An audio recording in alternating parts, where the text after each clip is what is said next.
Bienvenue dans notre programme Les réalités du croyant.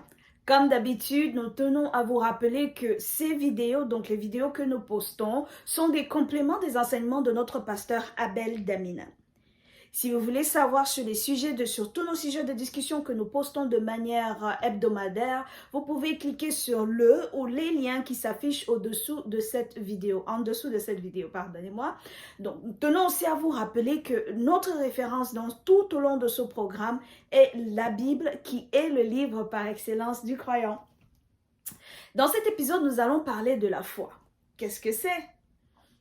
Pourquoi est-elle importante pour le croyant? Tout d'abord, ma prière pour vous qui avez décidé de faire de Jésus-Christ votre sauveur et Seigneur personnel est que vous continuez de profiter de votre relation avec Christ et que toute porte qui était fermée dans votre vie s'ouvre maintenant, toute barrière brisée, toute maladie disparaisse au nom de Jésus-Christ. Amen. Mon frère, ma sœur, qu'est-ce que la foi? De manière générale, la foi peut être vue comme une croyance inébranlable en quelque chose ou alors en quelqu'un. En se basant sur cette définition, nous dirons donc que la foi est attribuée à tout le monde, donc tout le monde a la foi. Mais tout dépend sur quoi cette foi se repose. La Bible nous dit dans 1 Corinthiens chapitre 2 verset 5 de ne pas reposer notre foi sur la sagesse des hommes, mais sur la puissance de Dieu.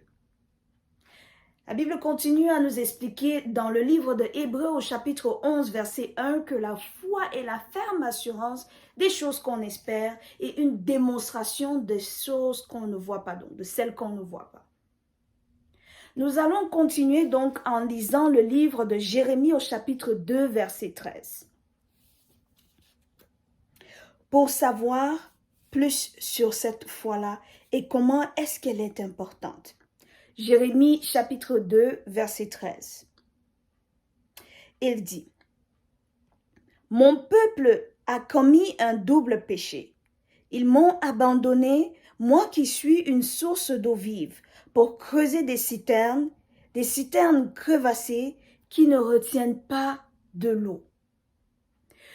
Ici, nous voyons que Dieu se plaint par la voix du prophète Jérémie de son peuple qui a décidé de mettre leur confiance ou leur foi en autre que lui.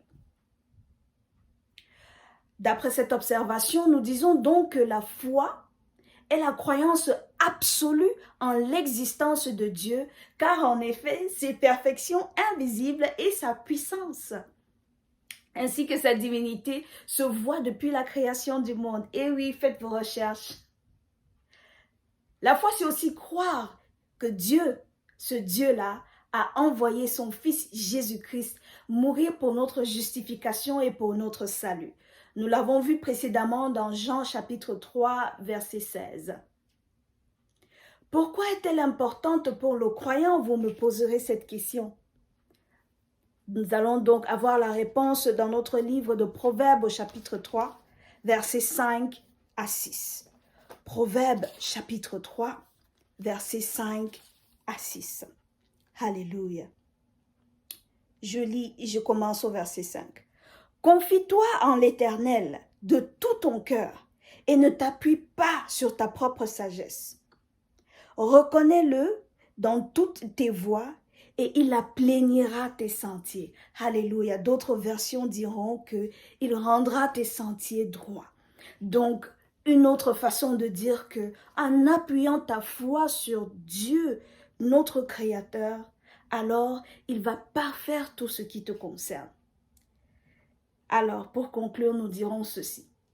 La foi en Jésus-Christ et en Dieu le Père produit une vie de succès tous les jours. Alléluia. Say there is only one name. There is only one name. There is only one